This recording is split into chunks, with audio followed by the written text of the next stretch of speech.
So Nix is a functional package manager. Nix is all about producing completely reproducible builds and packages, including support for multiple versions of packages to be installed side by side with no issues. It's sort of like a next generation package management system that avoids a lot of the pitfalls that current OS package managers have fumbled up to this point. I guarantee that every company, whatever company you're working in, as long as like it's more than 50 people, let's say, is running into divergence between dev and prod, or divergence between the continuous integration build system and prod, or whatever. But every company is running into some problem, which I think Nix could solve. Hi, this is Will. I'm a YC alum and an independent researcher who's worked across e-commerce, cryptocurrency, and financial industries.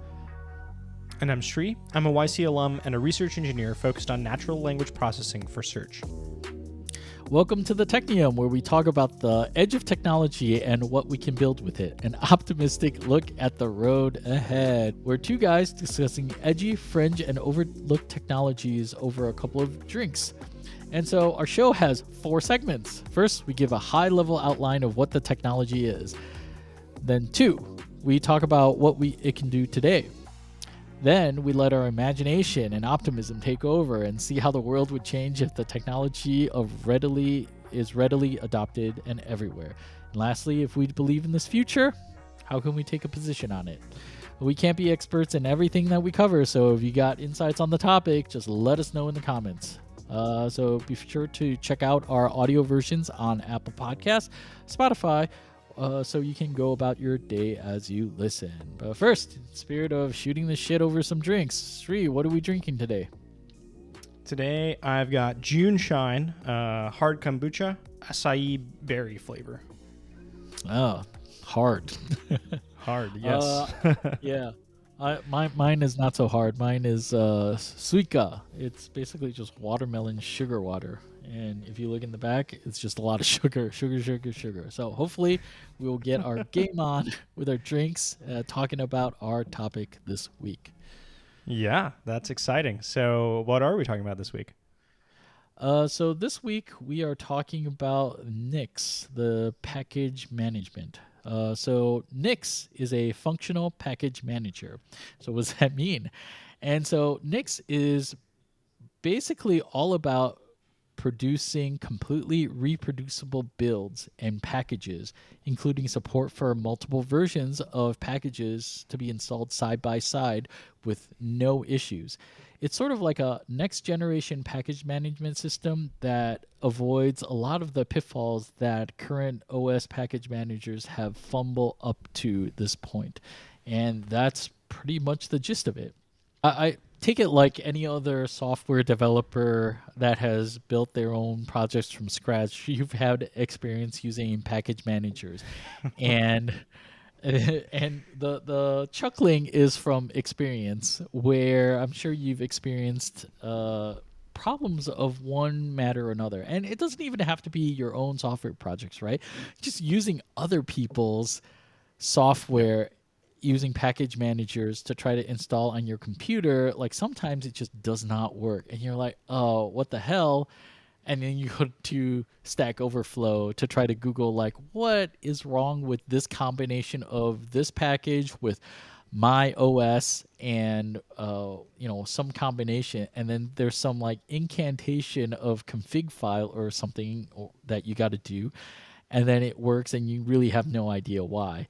And you're just like, okay, like if it weren't for Stack Overflow, I don't know how people did it before. When I guess in reality, how people did it before was they read the source code, I guess, at least in Linux, or if you're on Windows, you just waited for tech support that you paid for. And Yeah. so like this sort of thing is just prevalent throughout the software industry, to the point where I think you can almost call it like water, where it's just so pervasive that most people should have some understanding of we're talking about when you've worked in the industry for a little while. And Yeah. the big problems with package managers are that the entire dependency chain is not specified. Like for any particular language, say in Ruby, you have Ruby gems that can specify other Ruby packages as dependencies, but they may not always fully specify dependencies because, for example, some of the gems might build C libraries, and those C libraries are have build time dependencies, such as like a specific compiler or something like that, right? And so if those things aren't specified, then you may have a hard time building from source. That's one problem. Mm-hmm. And so that leads down the line into new developers, whether on a team at a private company or on an open source project. It's just really hard to get started, right? Like you block out like an entire day up to an entire week just to get your development environment set up for working on a project. And so that's definitely friction, and it's amazing that we have people collaborate at all. It's like a high bar of to be motivated. Yeah. And so that's like one thing, and then another is that like sometimes when you upgrade packages in your system, they might have dependencies that they upgraded, and then because it's shared among other packages, you find that upgrading one package breaks software on your computer that were completely unrelated. It just so happened that they shared their same dependency. And so, of course, in newer package management systems like in Node, like if two libraries are using different versions of the same dependency, they'll just make separate copies, and you end up with this big, gigantic graph, actually, big, gigantic tree of dependencies that JavaScript really gets made fun of for pulling in hundreds of megabytes of dependencies down. And so it's kind of like that. That's kind of our state of the art at the moment. And in addition to that, when things break, and they will break often, right? How many times do you have things that say, "Oh, it's time to upgrade," and it's like a major version, and you're like dreading it, right? Because you don't know like what else is going to break that's not under your purview or control. And so once you do that, you know there's no turning back because then you just have to fix all the things that are wrong, and it's not possible to roll back to a previous configuration without a lot of headaches. And maybe you end up having to reinstall everything. And sometimes, if a particular server holding the libraries go down, then you just have to twiddle your thumbs there. And so these all should sound familiar to people, and it's for a while I honestly didn't think about it that much, and these seem to be a fact of life as a developer. But Nix comes along and says life doesn't have to be this way. And I almost called Nix like this particular episode a retro episode because Huh. this has been around for like 10 years. Like, were you surprised by that? Uh, I'm surprised by the fact that it hasn't taken off in that amount of time. I definitely remember seeing it 10 years ago because I was playing around with it in college. Well, right. And so I guess you shouldn't be surprised given your particular experience when we were talking about it in pregame, which we'll get to, right? And so I think, but I think when I like longtime listeners will know that I really hate DevOps, and so Nix really just like flew under my radar because I do not like to touch things that are under like DevOps if I can help it. Like I'll do it if I have to, but it's definitely not something that I enjoy. But like when I read about Nix and just reading through the original thesis, I'm like, yeah, this makes a lot of sense. Why don't we do it this way? But and so I think the concepts there are sound, but I think the project does have some problems that don't help its adoption, which we'll talk about soon. So yeah, Hmm. I mean, Nix is basically a pure functional package manager. So it fixes a lot of these problems by treating packages as contained units of deployment in which you need to explicitly state all its dependencies, both its runtime dependencies and its build time dependencies. And then once it's fully specified, then you know that given the same inputs, it'll always build the same software in the same package. And then it'll put that under a unique hash, a hash of all the inputs and all the dependencies. And so that's how you can solve the problem of having multiple components and multiple versions of the same component installed side by side without interfering with each other. That's how you get components that can depend on two libraries that can use different versions of the same library without interfering with each other. So if one upgrades, you won't break the other one. It's also what makes it possible to have atomic upgrade actions and being able to roll back to previous configurations. And so a lot of the problems that I mentioned in the rant that we just had, they go away. And so I think that this is a sound concept. I mean, like we had back in episode 4 talked about functional programming and how a lot of the functional concepts are bleeding into a lot of mainstream computing for developers. And I think this is one area in which this is after 10 years starting to happen. So I think people are catching on more and more. But yeah, we can almost call this a retro episode, honestly. Yeah, I mean, what's interesting is that the pain point is pretty well known. At least it's well known to me. Right. Like I've read some HN comments where people are like, it just seemed like it's overly complicated for no particular reason. But then in the same comment, they're like, that was when I had only started working in the industry. And after working a couple of years, like everybody's got to get beat up for a couple of years. They're like, oh, okay. Like these are all problems that it doesn't have to be this way. Yeah. And for me personally, I program a lot in Python, and Python has probably the worst package management story, like in all of computing. Like you have so many different competing package managers. You have things like Anaconda, a few different ways to have virtual environments. Basically, all these things are trying to solve what you mentioned, which is one, being able to reproducibly install something, like install a package. Oh yeah. Like I forgot about like the worst like effect of this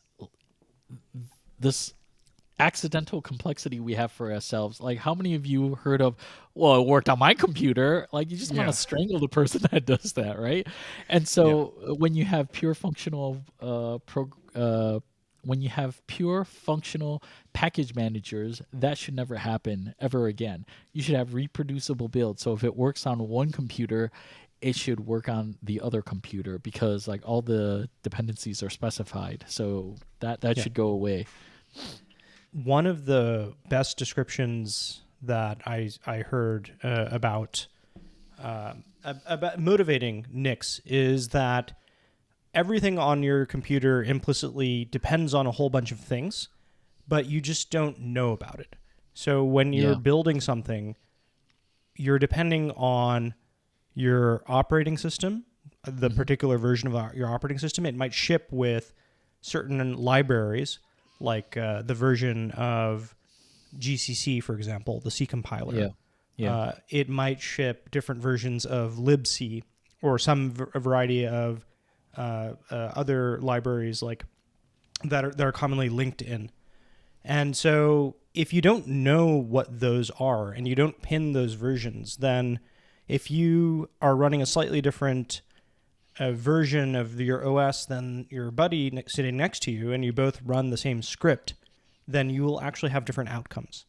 And that gets even worse when you have compilers or rather build processes that take into account other external things, like maybe they do some random number generation or they involve accessing the network for some reason. All kinds of weird stuff happens. And so basically the point of Nix is to take into account the entire universe of dependencies that go into building a piece of software and make that explicit so that then every time you need to build it, you can exactly reproduce the same inputs to get the same output.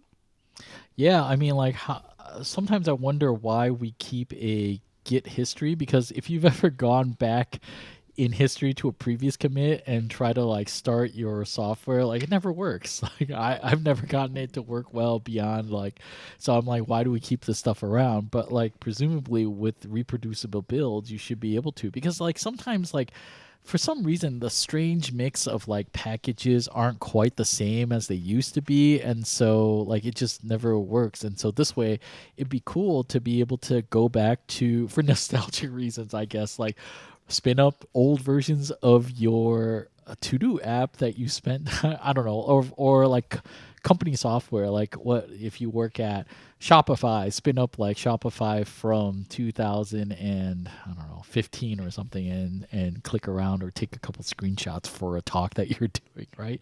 So Yeah. so like those things make it presumably would make it much more possible than it otherwise would.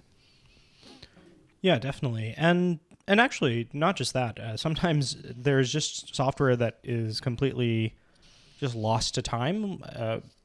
Like if you go to GitHub, at least when I go to GitHub and I see a repo that's older than maybe 3-4 years, when it's reaching 5-6 or even longer years, I'm like, I'm not going to bother running this because I have no idea. Like everything has changed since then. The Yeah. libraries have all changed. I don't know if the package managers are even like hosting this like version that this thing is depending on, or I don't even know what version of Node or Python or whatever that they are depending on to run this, and I'm not going to bother figuring it out. And so there are some good libraries out there that people just wrote long ago and just didn't bother updating, which now nobody can even use, right? And so Yeah. I think beyond archaeology, I think it's just unlocking the potential of software that's written even and keeping it evergreen.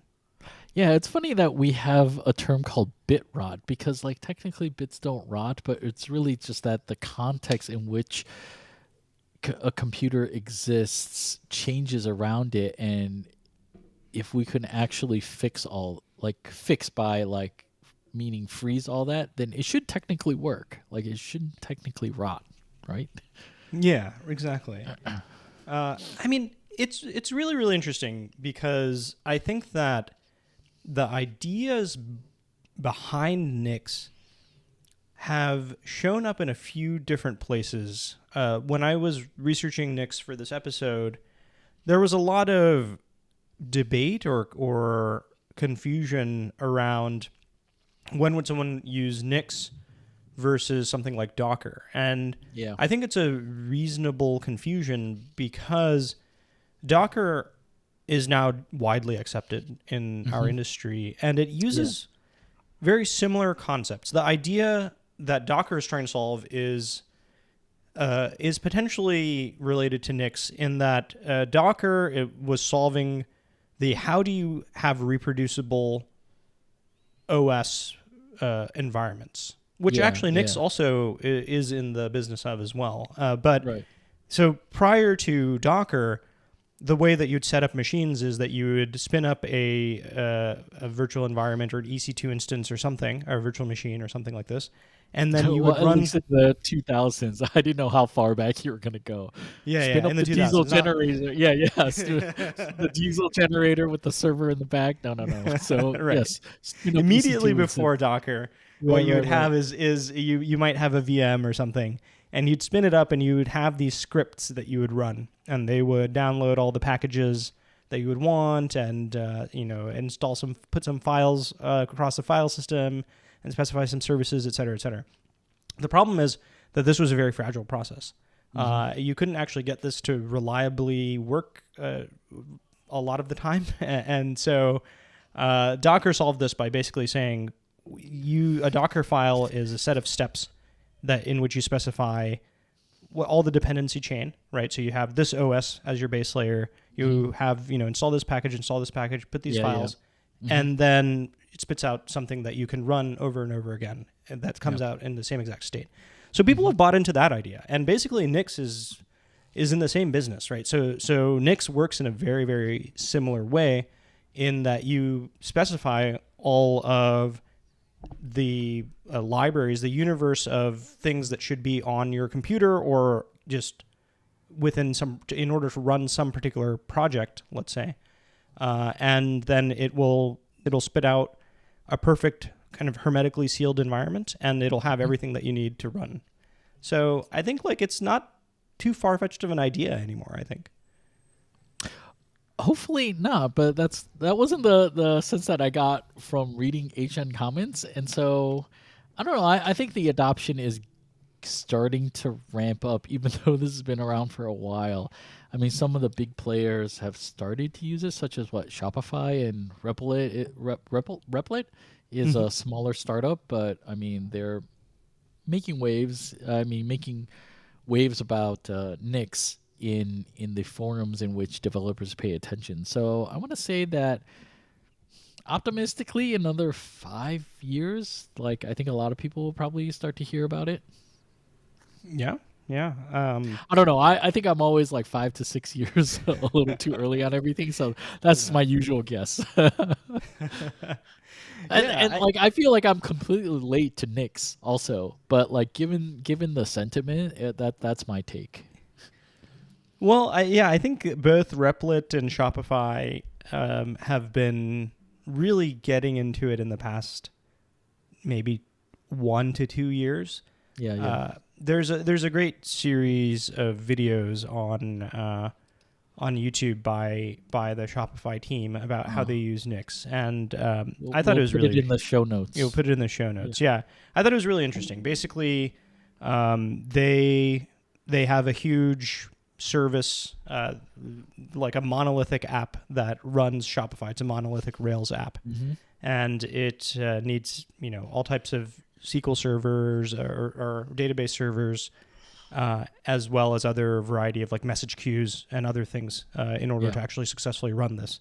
And so, as you might imagine, being able to run this in your dev environment can be cumbersome, right? If you had to configure all of these things manually and install them and make sure that they are identical to what would run in production. And so they use Nix for this. I know a lot of people are using Docker for the same use case as well, but it seems like the Docker's almost overkill. You don't necessarily need sandblasting a cracker.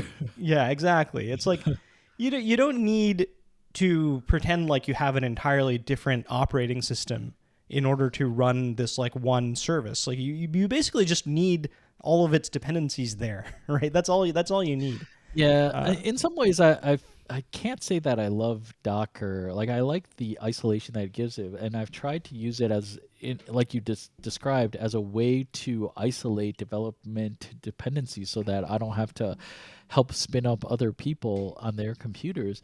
But it always feels so heavyweight. It eats up so much memory and disk space on my computer.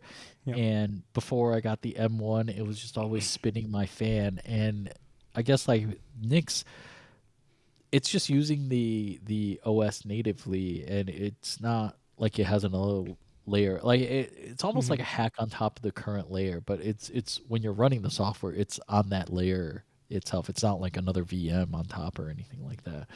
Yeah. So I feel like even though they're coming at it from a different perspective, you can use it to replace a certain use case that Docker is already people are already using Docker for. So that's why the comparisons being made a lot of times. Yeah, exactly. Yeah, I thought that was really interesting. And then I thought that actually both companies that were that have been using this have an interesting pattern as well. Because Nix has reproducible builds, meaning that when it builds a particular artifact, let's say a particular library or a particular binary, that is given the same inputs, it's always the same. You can actually share that. So if you were to just persist that to a shared file system that is mounted on all of the computers on your network, on your intranet, then you can actually speed up individual developers' builds as well, because as long as they haven't completely obviated the entire environment and they're running the same set of dependencies that most other people are, they can just mount those that have already been built, right? And so because it's immutable. Once you build it, it should never change. So that's it. Yeah, exactly.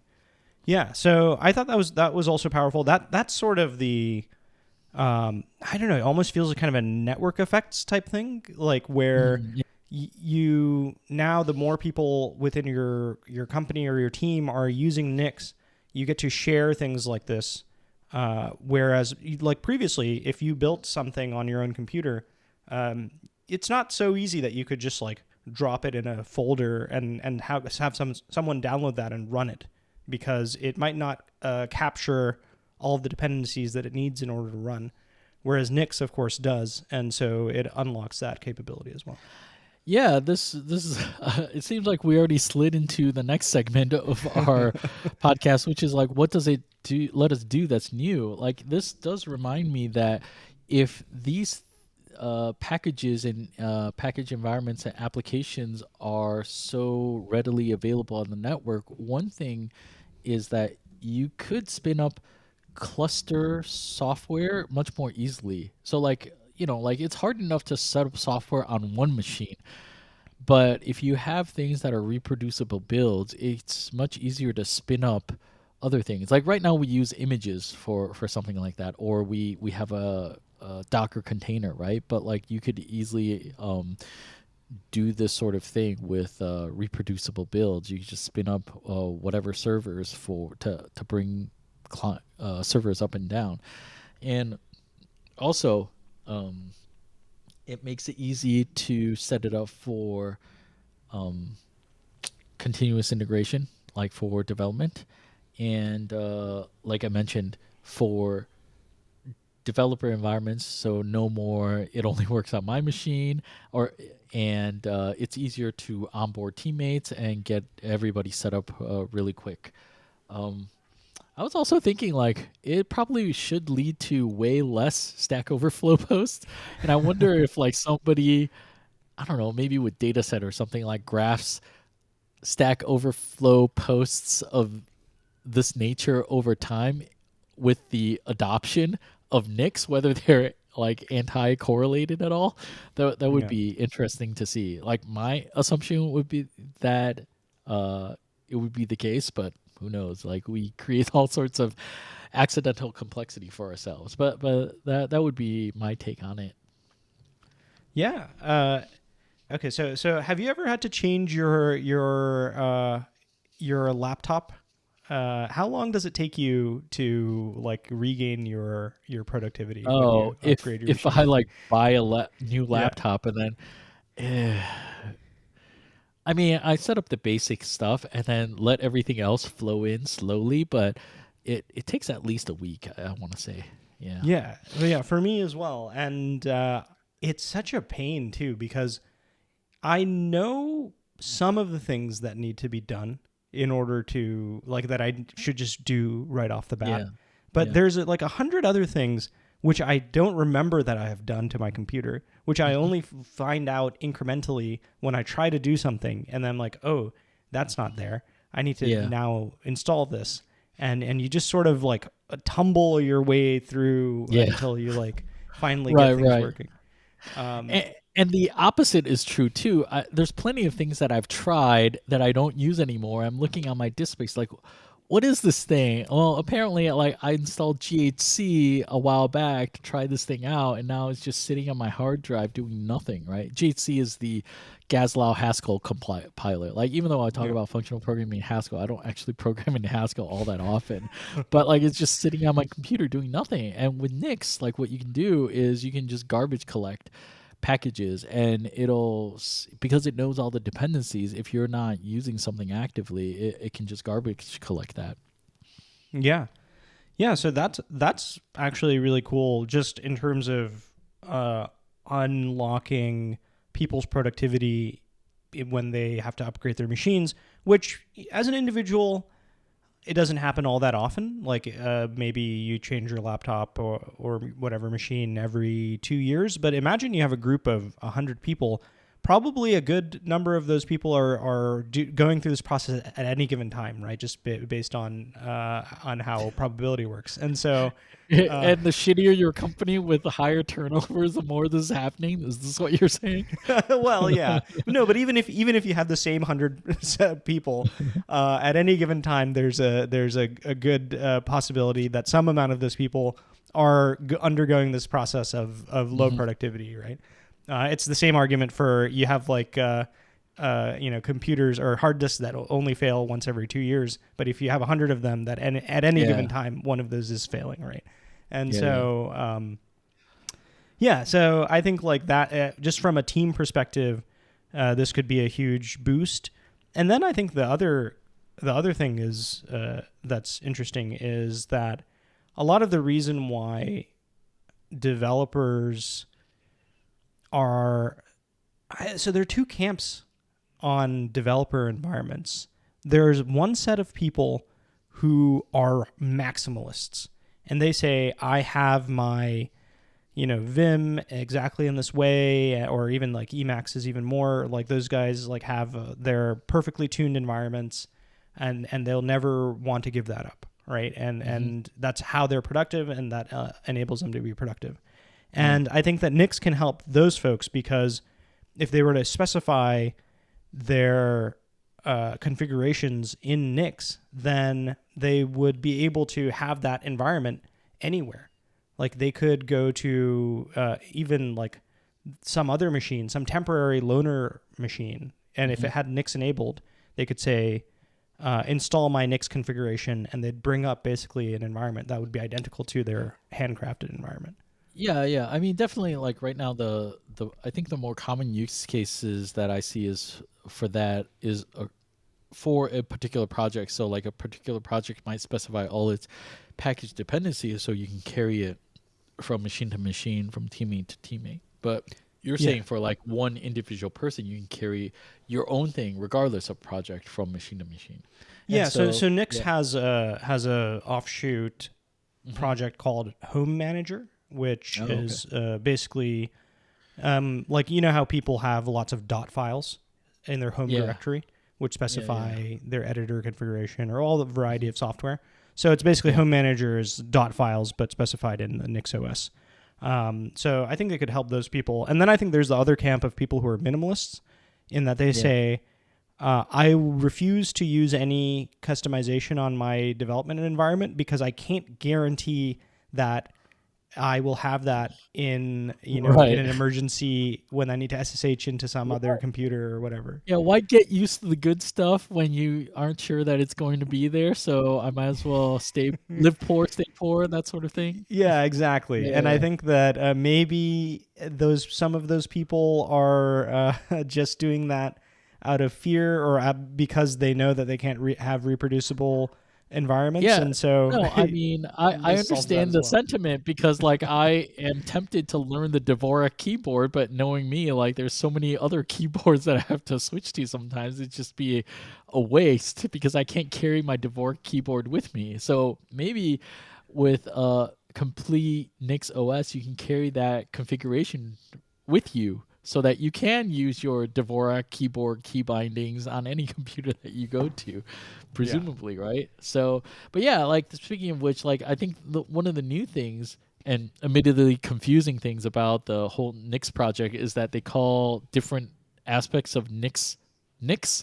And so there is the Nix OS in which they take this package management idea to the extreme where like what if we had an entire OS and Linux distribution built upon Nix. And so right now you can use it with like most other computers and it'll work side by side. Like you can have it work alongside Homebrew and other package managers. But like what if you had an entire OS and maybe with the entire OS you can just roll back your applications, roll forward whatever you use and you can carry your Devora keyboard configuration, and there's no problem, right? Yeah, so it seems like there are a lot of benefits, and it seems like people, developers, especially experienced developers, have felt the pains of package management and reproducible builds and things that we're talking about.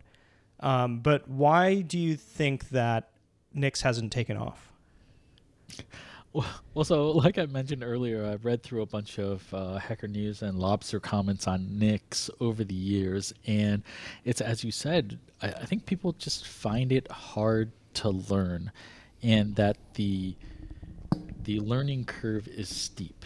Um, I think a couple of things contribute to this. It's almost like a death by a thousand paper cuts, and if the core concept wasn't as beneficial as it is, and if there wasn't that bright light of rainbow and 10x at the end, I don't think this project would have survived for so long. But I mean, like initially, I think it does remind me of Git, in which it demands that users understand its underlying data model bef- in order to use it with some sort of understanding, because you could just kind of memorize what the different commands do, just like Git, and you don't really have an understanding of like why it's happening or like what all the different options mean. And I mean, you could get by, and then when something goes wrong, you're like, I don't know what's going on. But if you have that mental model with it, then I think a lot of things make much more sense. It's almost like I've often talked about Git as really just a data structure that you manipulate through the command line, and that's effectively what it is. And it starts off with what they call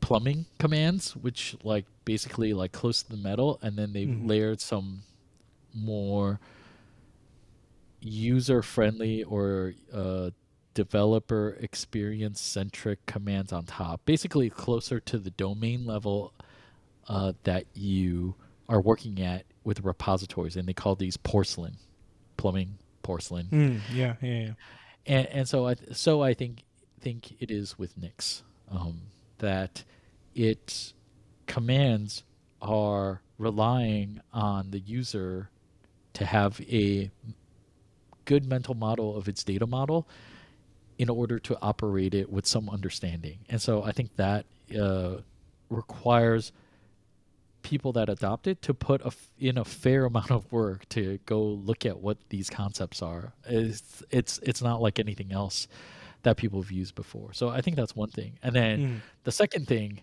is also that the docs aren't very good. They're all over the place. I think they could do a lot better on that. And the tutorial series on Nix, they took it from some other website. I mean, probably with permission, but they didn't bother writing their own.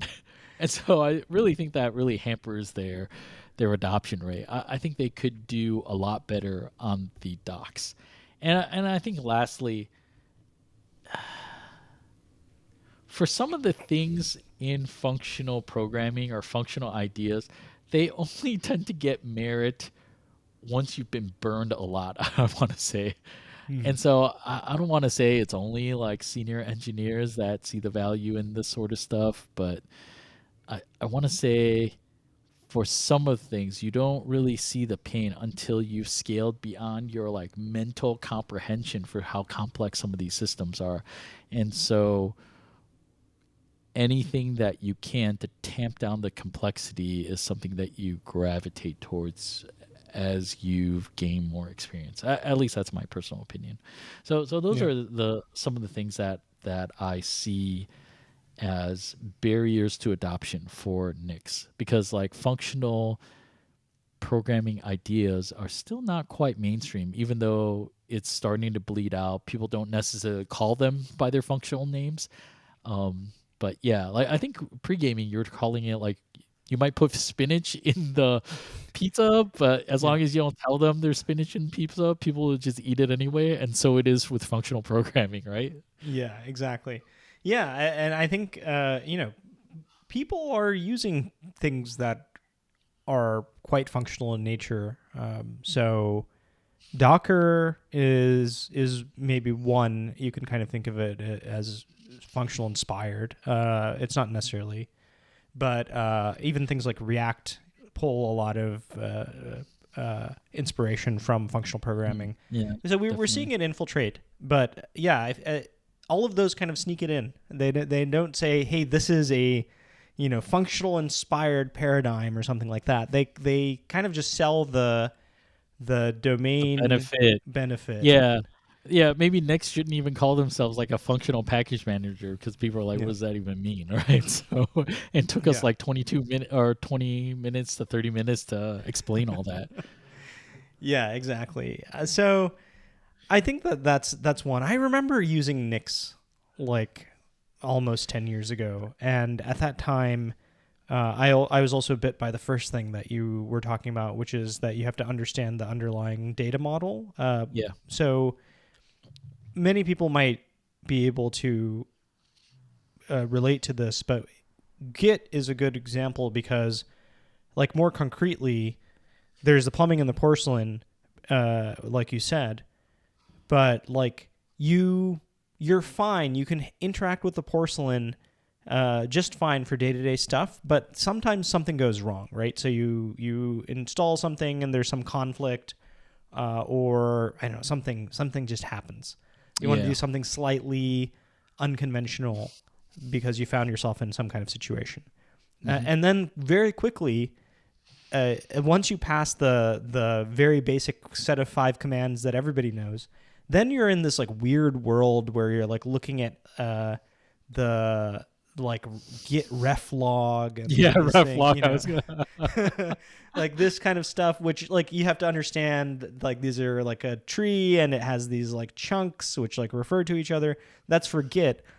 Similarly, I think for Nix, sometimes when things go wrong, you do have to understand that at the base of all of Nix is this basically graph database called the Nix store, and it has Yeah. these things called derivations. They're all Uh-huh. quite low level things, which are not necessarily obvious to you when you're just using normal Nix with the nice the sort of nice interface. And so Yeah, I was the bit by data that. structure comes up fairly quickly. I mean, like it's kind of like I don't know what would be a good analogy. Just I don't know. I guess a car that has the basic steering wheel and gas, but like if you want to brake, you gotta like open up the car and figure out Yeah. how to stop the wheels or something. I don't know. That's a bad analogy, but basically like the underlying, it's a leaky abstraction. Like the data model is the thing is the thing that you're working with, and so if you don't have an understanding of that, it's going to be rough. And I think that the other issue is when you're a working programmer, you usually think of the application language as your domain within the purview. And so anything outside of it, like whether it's DevOps, package management, even the build system, I often feel like this is another thing I have to learn. And if I didn't put a lot of effort into it already, it's like not in my core competency. I just want it to work, right? Mm-hmm. For version control, I don't want to like fuck around with like understanding this or that. I just want it to work. With package manage, I don't want to like be an expert at this. I just want it to work. And so Yeah. I think like asking users to understand it can be more than what people are willing to put in, especially if they don't understand what's at the end of the rainbow. And so you're only willing to put in that work if you understand the benefits ahead of time. And even then, it could be hard to sell the benefits if you haven't seen it. And like you have to spend a lot of time selling people on that benefit. And so I think, of course, adoption is going to be slow because it has to be to the people that have the patience, that have had the problem and recognize it without you having to explain it for 30 minutes, right? Yeah, exactly. Yeah, I think that this is another reason why probably the vector that Nix could succeed, if it were to succeed, is in the context of teams in a large company that has these cross-functional roles, such as maybe developer experience team, or some tooling team that maintains the overall like build system, or things like this. Because obviously at a small scale, it's a waste of your time to set up all this stuff for you, or at least nobody really wants to do it, even though maybe it would save them time. But once you get to a team of 100 people or something, some of those people are going to be dedicated to just making sure that your core developer tools are in good shape. And so that's what we've seen, or at least that's what I've seen in terms of like Shopify and companies of that size dedicating their resources to Nix.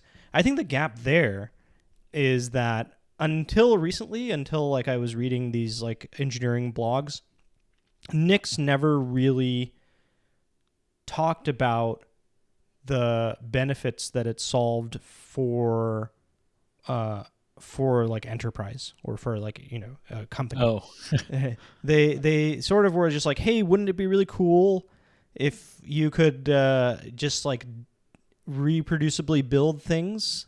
And I'm like, I don't know, all right? That's not a real problem that I go around saying, like, I really wish I could reproducibly build things, right? Like, I think the language is different. Like, I'm like, oh, I wish that I have a continuous integration server, or I have like integration tests that are running in like some cloud or something.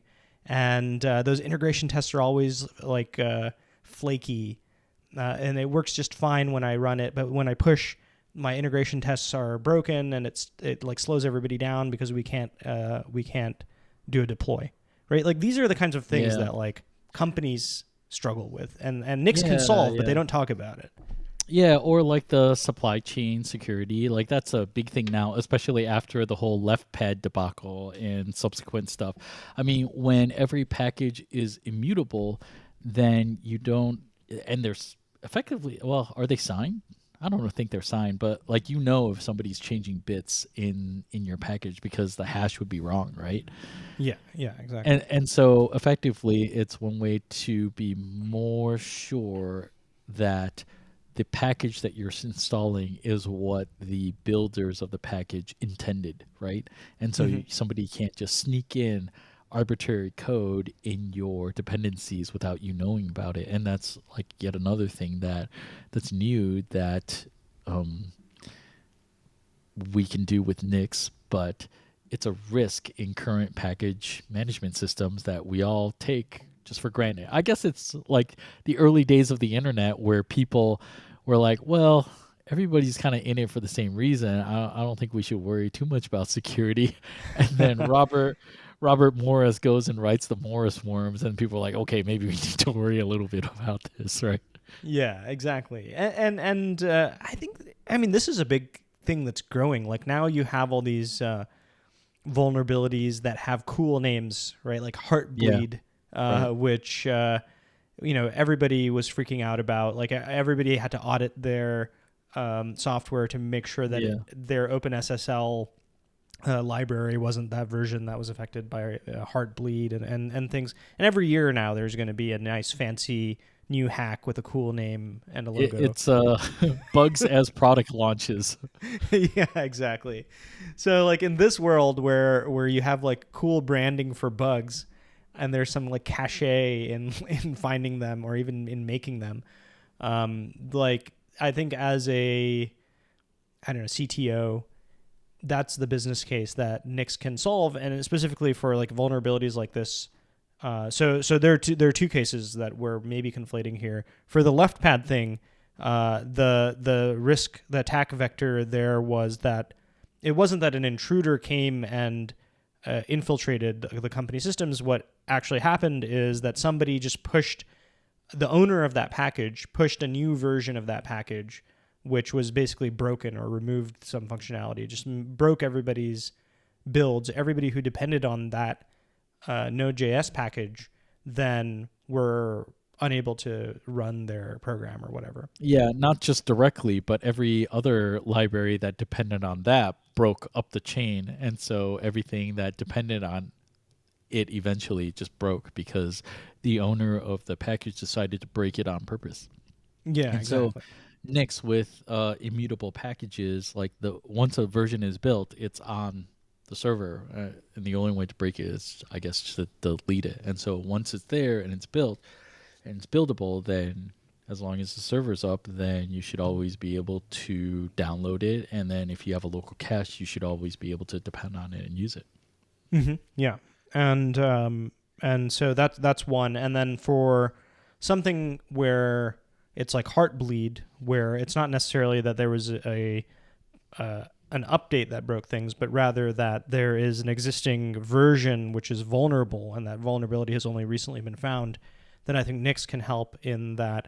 Nix can query, because it knows the dependencies of everything, the entirety of the dependencies. You can actually query what are all the direct dependencies, and not just the direct dependencies, the transitive closure, which is just all of the downstream dependencies as well of this like one vulnerable package.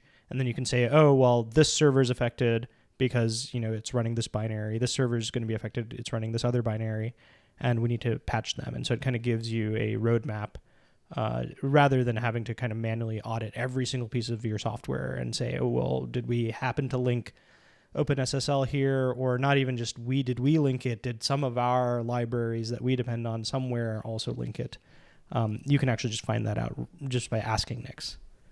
Yeah, that's pretty interesting. Like you get that graph, dependency graph, and you should be able to do analysis on it, whether for practical reasons such as marking things as vulnerable, and so you'd be able to see all the ones that are vulnerable, or like what are the attributes of popular packages, how do they gain dependencies over time, and that sort of inspection for research purposes. That would also be interesting as well.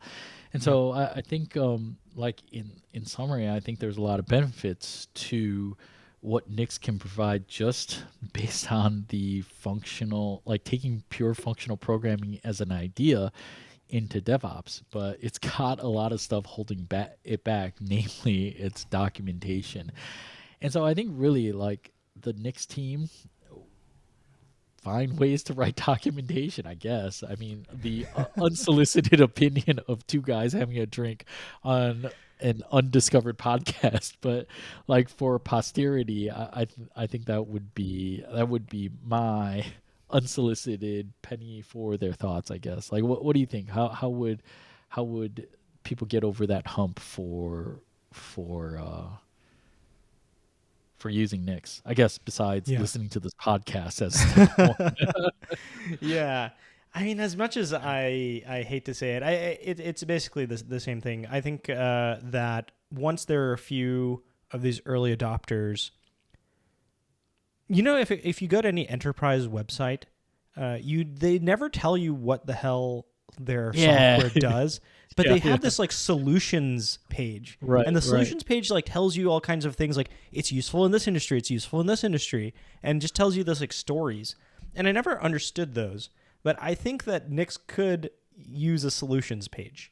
Like they could say, right, like Nix is useful for, I don't know, this type of, stage of company, or like if you're using Docker already, here's how Nix can, play a part. Like just like grounding some of their use cases more in developers' actual pained experiences would probably go a long way in, because like we've had to like piece together that's why we started this thing at the top of the episode with stories of our own pains and experiences rather than jumping to exactly what it is, right? So yeah, exactly. So I think I mean, this is a slightly tangent, but we mentioned this a lot about just like developers are, kind of, they chase fashion. And also I think like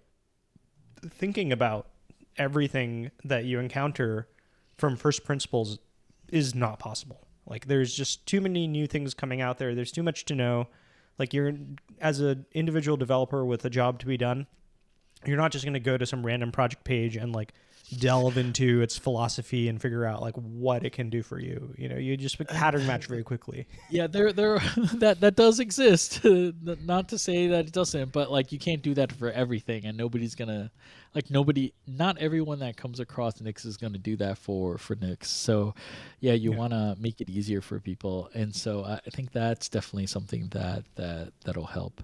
And Hmm. so I guess with that, like I think we've talked through like and have a better understanding of what Nix is and what it can do and why it was difficult to get adoption. But like barring that, like I think the core concept here is strong enough that I think once it gets wider adoption, it'll make some waves in the industry. And so this is the part of the segment where we talk about the second and third order effects. So if this technology were to be adopted everywhere, like what would happen after that? Like what would be the result of this?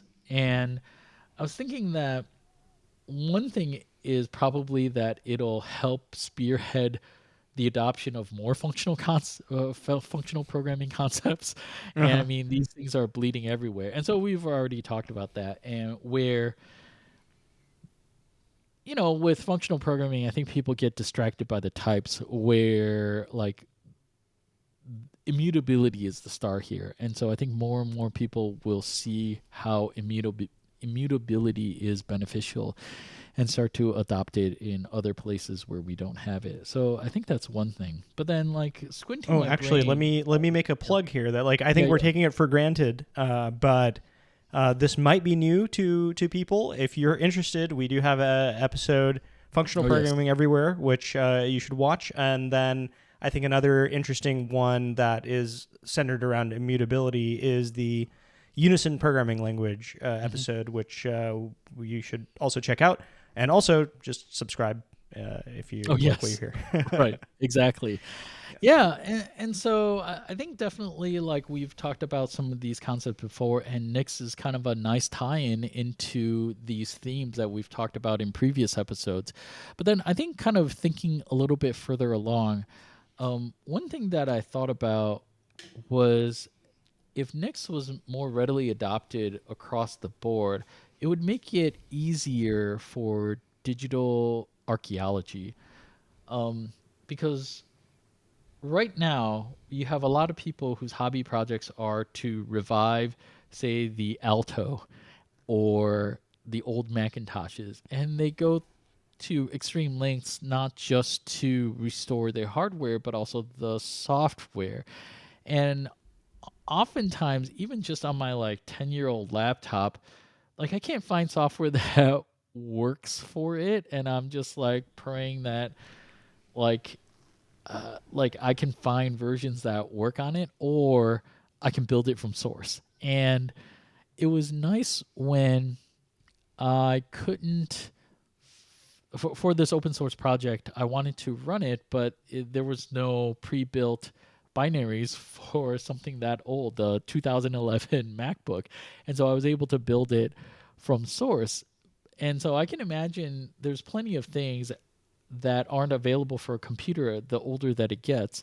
And we talked about how builds just weren't reproducible, and you can just like these are perfectly usable computers because Moore's law isn't increasing at such a rate that it obsoletes computers like it did back in the 90s.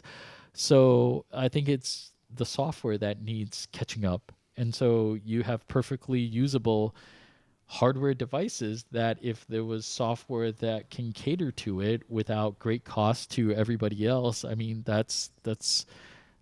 I think that would be a great boon. And not just that, but for people for nostalgic reasons want to bring back the Macintosh, or in 20 years you're nostalgic about, I don't know, what would people be nostalgic about? Their M1, or I don't know. Yeah.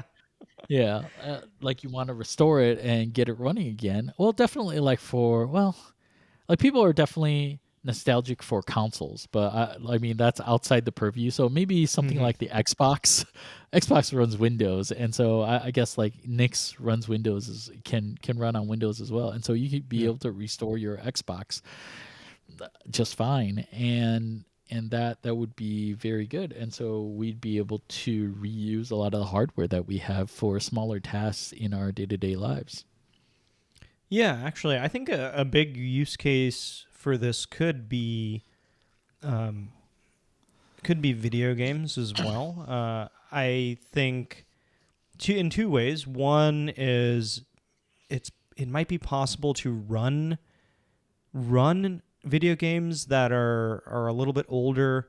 Sometimes as operating systems update and you try to run like a game from 10 years ago, it might not Oh, necessarily run.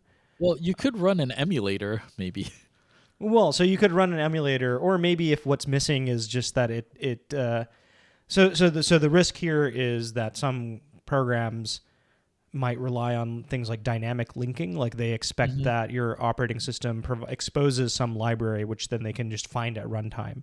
Hmm. And if you upgrade your OS, or the OS has some fundamental change in its underlying libraries it exposes, then you can't run the things that depend on that anymore. And But so wait, are you saying that Nix isn't able to do runtime dependencies? Because it can. no, I'm saying like that it Nix can solve this problem. Like Oh, right, yeah, right. yeah. So Yeah, like yeah, yeah. if like some dynamic library is not available in your host OS, but under some Nix environment, then you could run you can basically run the game in the Nix environment, which exposes the libraries that used to exist in some older version of the OS. Yeah, yeah. And so we didn't dive into the nitty gritties of how Nix works. Like for that, we'll link to it in the show notes. But there's a big 300-page thesis that you can dive into exactly what we're talking about. But just in short, Nix can also, uh, within reason, figure out what sort of runtime dependencies a package will have by scanning it for the hashes that will pop up in the configuration files or inside of it. And so there's ones where it doesn't, but it's able to do a fairly good job at it. And so if you want to read more details, you can look at the thesis, and it basically equates this runtime aspect of dependencies to memory management in modern programming languages. And it's pretty interesting, so you should check it out. But yeah, so Yeah. back to us looking into the future. Like what else do you think will Nix enable if this is like everywhere besides say digital archaeology or being able to revisit the past of your favorite software OS environments? Yeah, I think one thing that I'm always interested in is in the context of a company, like your choices in terms of your tech stack, let's say that your team uses or your particular project uses, are constrained by some global policy, company-wide policy that says like we support this type of database, we support this type of infrastructure, these languages, et cetera, et cetera. And Some angry angry like DevOps or CTO that had just one too many brushes with something else or another. So they're like, we only use these technologies on these stacks and that sort of thing, right? yeah, exactly. And it makes sense because there's a burden to running too many things, because when things break or when there are, like we said, vulnerabilities that need to be patched, you need to have the team of people who are managing those servers are often different than the people who developed the servers. And so you need a standard playbook in order to say, okay, well, how do we find out what this thing depends on? How do we rebuild this thing after we've patched some vulnerability, and how do we deploy it again? And so in the current world, the solution to this is we tell you what to use, and we know how these things are built, and we can track all the dependencies that it uses. But in the Nix world, maybe it relieves that burden, because then as long as everything is using Nix, the SRE team or the DevOps team that is managing the servers, maybe they would be able to run a Nix command and very quickly find out what are the packages that this server that's running, what is it depending on, or okay, we found we need to roll back to some previous version of the server. They can use Nix to do that, right? They don't need to use the native package manager of that one language or whatever. So I think that could enable more choice, because maybe if the SRE team doesn't need to worry so much about your individual choices, as long as they are all abstracted through Nix, then you as an individual development team can decide to spin up or pull in some other dependencies that you wouldn't otherwise be able to. So then, do you think that then the expertise on any particular stack will get spread too thin across the entire team if everybody can use what they want, if this is what it enables? Oh, are you saying that if all the teams in a company are using very different things like that? Yeah, in the weirdest case, the most. I mean, I think there's some limit to this. You probably wouldn't want to run a company in which, if you were to switch projects, you have a right. months long ramp up time because you don't have any transferable skills. So I think certainly there's that other extreme. But I have been in some situations where, for example, my problem would have been solved if I could use Redis, but there was no existing instance of Redis being used in the company. And in order to use Redis, I would have to write some document about justifying why Redis is a good solution for this problem, and whatever, justifying to the team that has to deploy this at a massive scale, right? Right. This is not just pointless bureaucracy, but just at some massive scale, people have to be very careful about these things.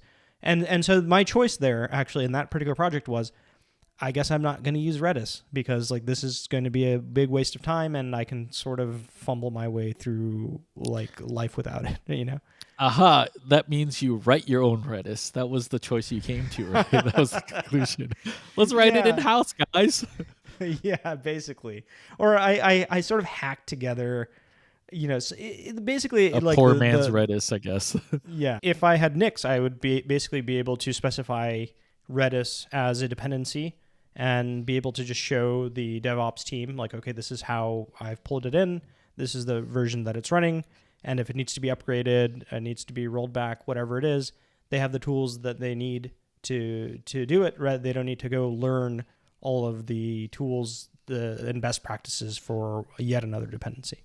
Yeah, I can definitely see that, because then that lets people to have the freedom to find the best tool. I guess it's a trope by now, best tool for the job sort of thing, and instead of, I guess, doing your own half-baked version because you got other stuff to take care of, right? So Yeah. yeah, yeah. So then, I guess another thing I was wondering was whether it was possible for functional programming languages to fold Nix into itself so that you can do the configuration in your application programming language. And so, say, if you're programming in Haskell, you compile down into Nix, and then to be able to control your own package, distribution package management, so that importing modules locally and remotely kind of blend into one, so that you don't actually have two separate concepts for something like that. And so as long as you can do that, it makes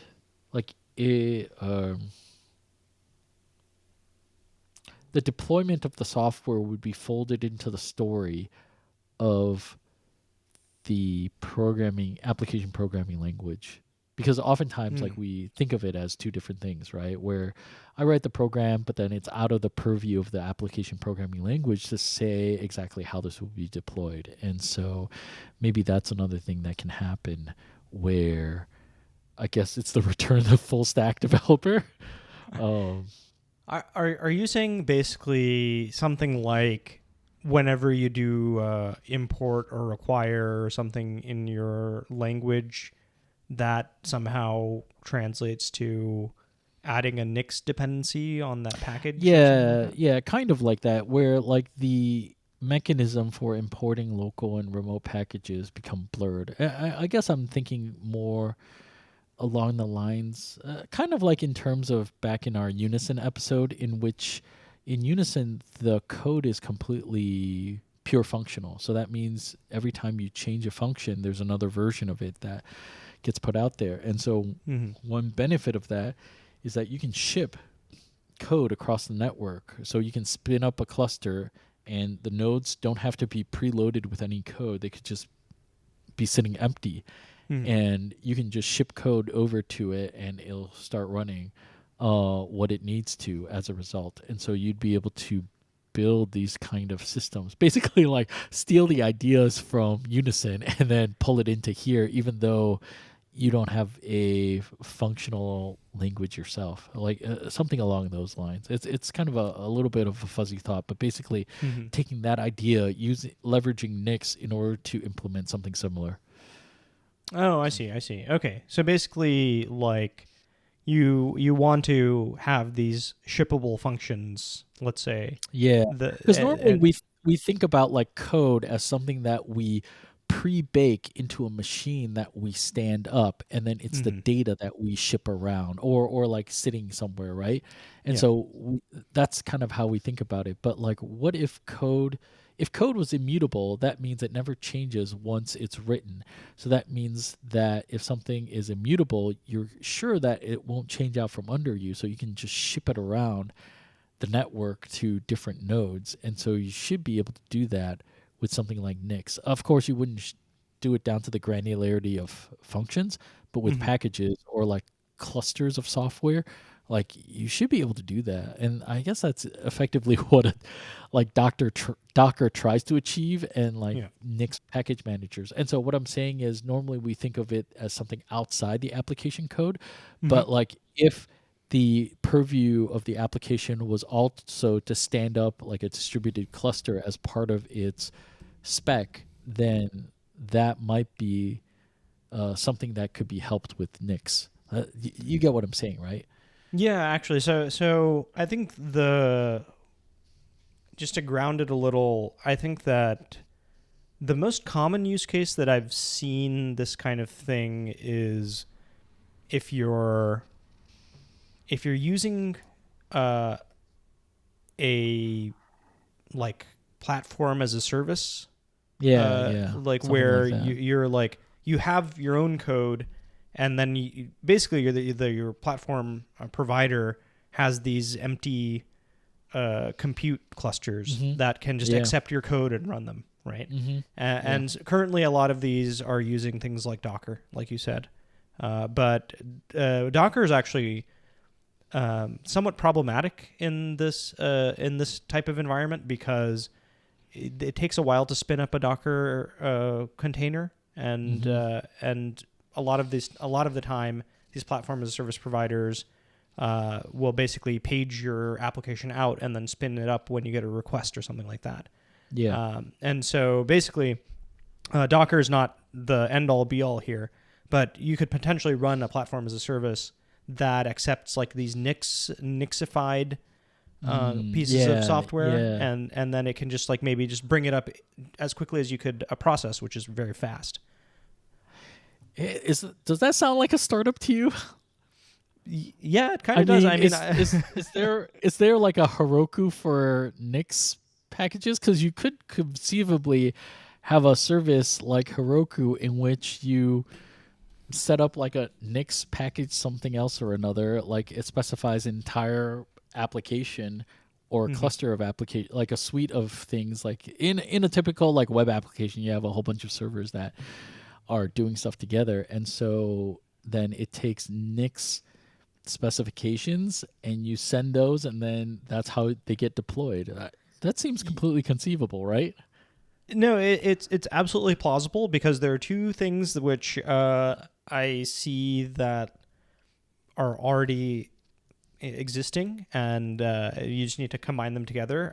One is that Replit, which we mentioned, is a provider of basically cloud developer environments, and they're Yeah. using Nix basically in this way where, because they want to support every language, and they don't want to have their team manually implementing all of the different languages that they can support, they use Nix in order to just accept any VM or any compiler or any interpreter. You can specify that you want it via Nix, and then Replit will just run that. And so it enables them to support arbitrary development environments in the cloud. So that's one, but that's the developer side. We're talking more on the runtime side, and then on the runtime side, there are new platforms as a service like Fly.io and things which. Oh, do they use Nix? They don't use Nix, but so they currently use Docker, but they use Docker in a kind of weird way. They don't run. They don't run the full like Docker image. They use like something called like Firecracker VM. I don't know exactly how it works, but they run like some lightweight way to run Docker containers that they can spin up quickly. And so I think perhaps rather than using Docker, if they were to use Nix, then they could simplify their stack, because then they can just accept a Nixified payload and then just run that, and you don't even care about VMs and things. I see. Huh. Yeah. So I think, maybe you could also conceivably use this to deploy not to just servers, but to edge.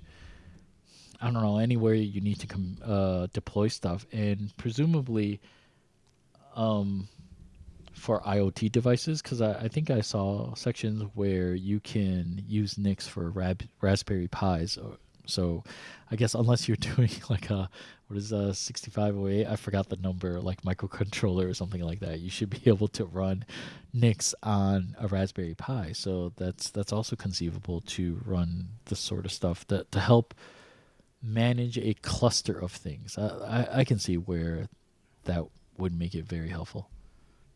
Interesting. So you basically can, you're saying like remotely administer a cluster of these like IoT devices or something like that? or even just around the house. I mean, like if you have like, I mean, IoT isn't so prevalent today, but like as it gets more prevalent and there's more of a open source push behind it. I think there are some now. I'm just not super aware of it, but like just being able to manage a whole bunch of devices sounds like a pain in the ass. And like if things go down, you just don't have time to debug things like that. I mean, it's like I imagine like IoT in the house would almost be like running a starship with the technology that we have today. Like you need like a full engineering crew for all that crap. And like we mentioned like in some other episode before, like how does the world of Harry Potter even work with all this magic? Like things should be going wrong all the time. But like apparently it's only because of incompetence of the spellcaster that things go wrong, that it's not the spells themselves, right? And so in our world, our magic spells go awry by themselves all the time. And so I wouldn't want a house full of IoT things where it didn't have reproducible builds, so that I could just roll back to things that I knew was at a working state at some point in the past.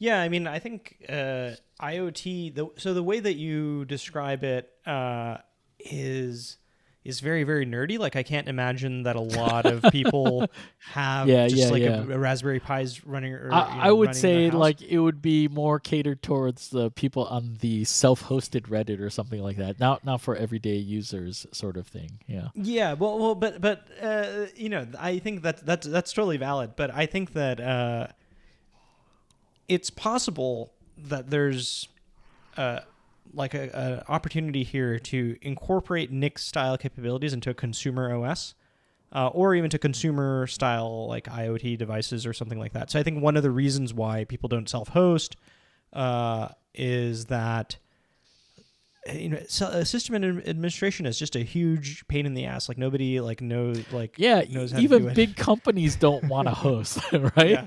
Isn't Yeah. Netflix still on AWS? Like we talked about this before. Right. Yeah. Like I think they're still on AWS. I think even big enterprises, rather than running particular services like database services, will just sign up for a hosted version of that database or something because they don't want to deal with all whatever stuff. Yeah. And so, but even on the smaller scale, well, why don't more people self-host their, I don't know, backups or something like that? Well, part of the reason is because you have to have this backup server now, and sometimes it'll go down and you don't know why. Or like when you reboot after you've upgraded your OS, that backup service is no longer compatible with the OS or whatever. And so I think something like Nix could really help that in that now system administration is no longer as much of a concern, or at least dependency management of system administration. Of course, you have other aspects as well, but I think it could help the self-hosted use case.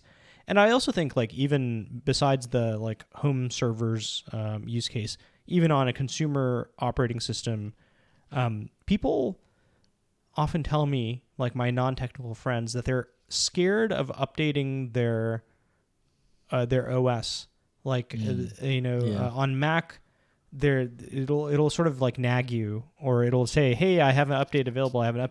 And I have this one friend who she hasn't updated it in a year. And I asked her why. And it's well, every time I update my OS, half my programs break. And I was like, okay, that's valid, right? Nobody wants to spend a weekend figuring out why half their software doesn't work anymore. And so I think something like Nix, if it were to be baked into the OS, not exposed to the end user, but simply just having that capability there, and having developers develop against that, will alleviate that problem, right? Where when you upgrade the OS, then at least the programs, because they specify their dependencies, will be still able to access them in the upgraded version of the OS.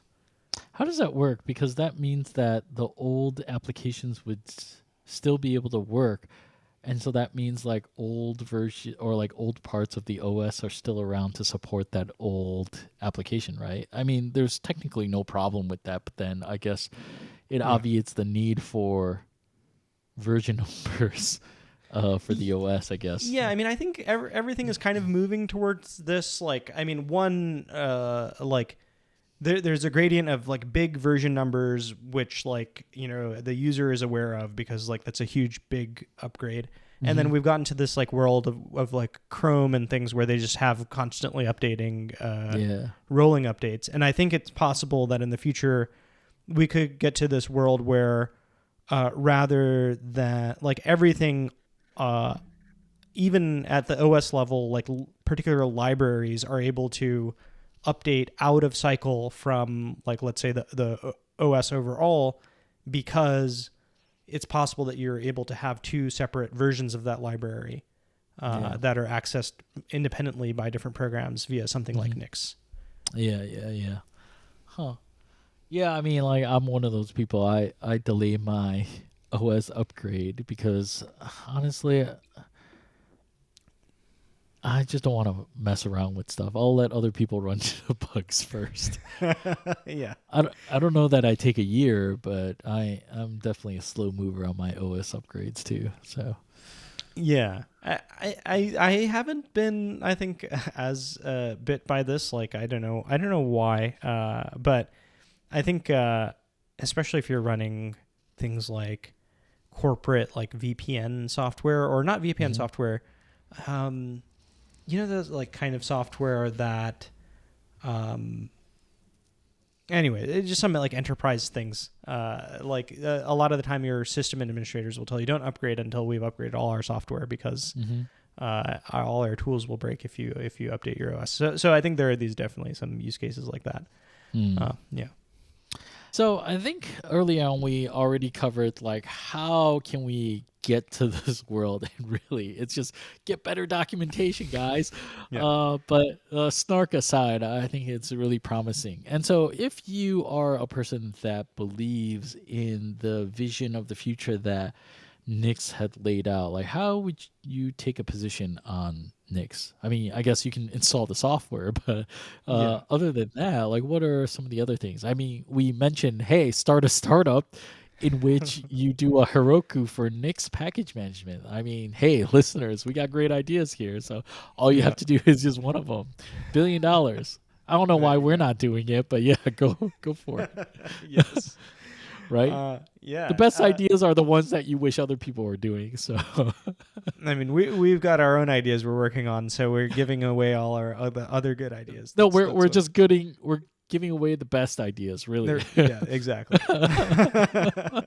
Because the ones that you don't want to do are the ones that you should actually be working on. Yeah, exactly. um, yeah, I mean, I think we don't talk a lot about the nitty gritty careerism aspect of software engineering on this podcast all too often, but I think Oh, what do there you mean by that?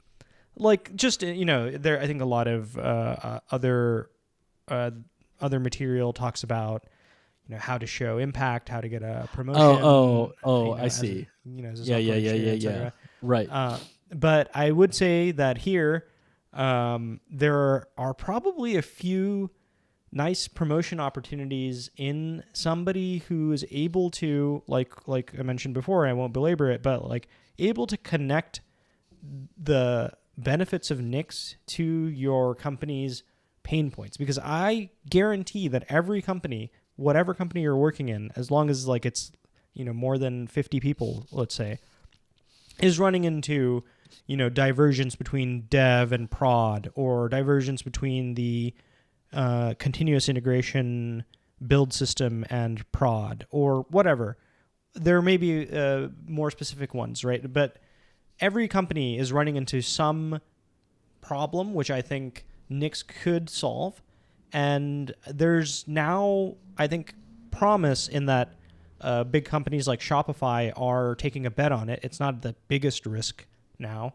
And so if you're looking for a nice promo and also to help your company out, you could I don't know, make a case, right? Like make the business case to your director of engineering or CTO or whatever. Hey, let's try Nix in this for this one targeted problem, and don't sell it as I heard about this cool theoretical package manager that we should use, because that will definitely not fly.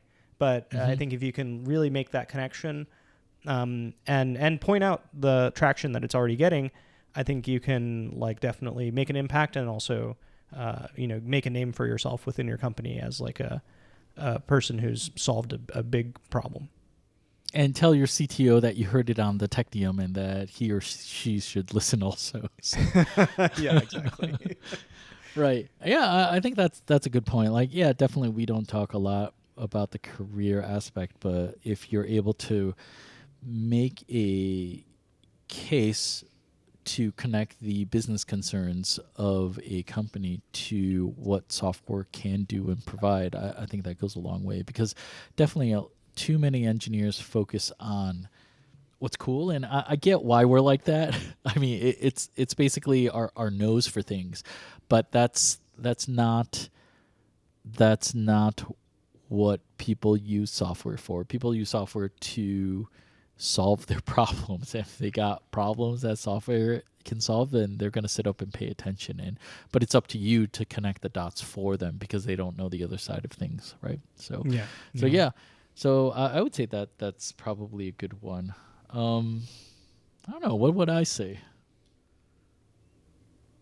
I mean, Nix is an org. It's not a company, so you can't like buy stock in it or anything like that. Oh, I But have another one. oh, do you? Go for it. Yeah. Yeah, no, I was just spitballing, but if you got another one, go for it. Oh yeah, and well, so I think another maybe slightly more. No, it's not. It's positive some. If you're in the JavaScript world, I recommend taking a page out of the React playbook and just taking all of the great ideas from Nix and JavaScriptifying them and selling that.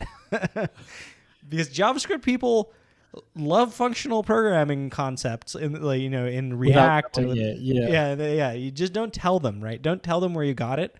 Like present it for its benefits, like we mentioned before, but also making it so that it's compatible with all the tooling, right? So I imagine not another npm, not another yarn, but like another package manager based on Nix ideas, right? That uses Nix packages for JavaScript. Yeah, and I imagine there's a lot of tie-in. Here's the interesting thing about JavaScript, which this is a slight tangent. JavaScript has reinvented like things like linkers, like in the form of like build pack. They've reinvented like basically compiler passes in the form of Babel, right? Like there's a whole compiler ecosystem. There's this tooling. React itself is a runtime. Yeah, like exactly. It's a runtime.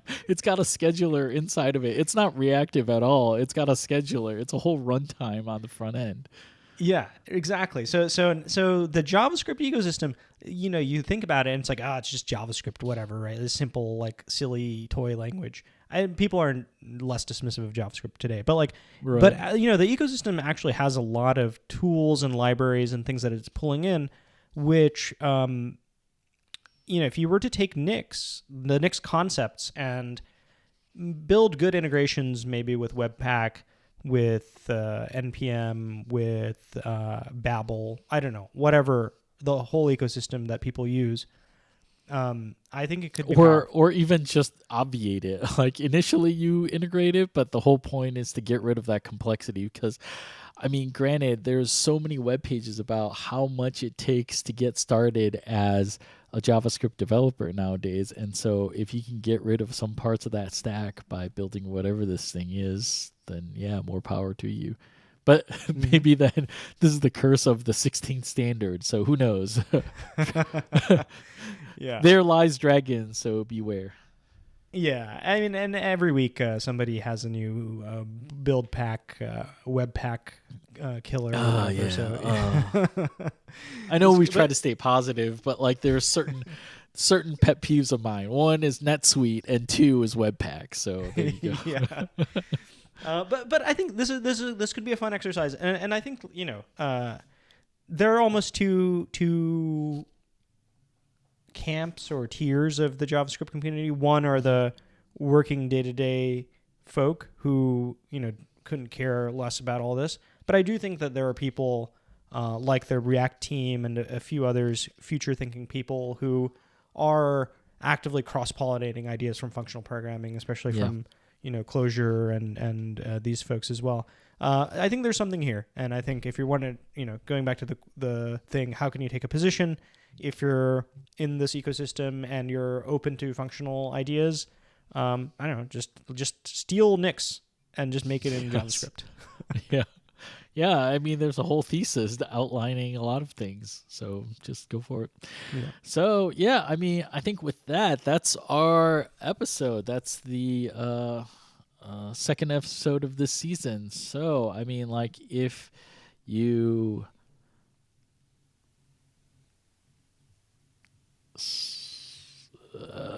wait for it.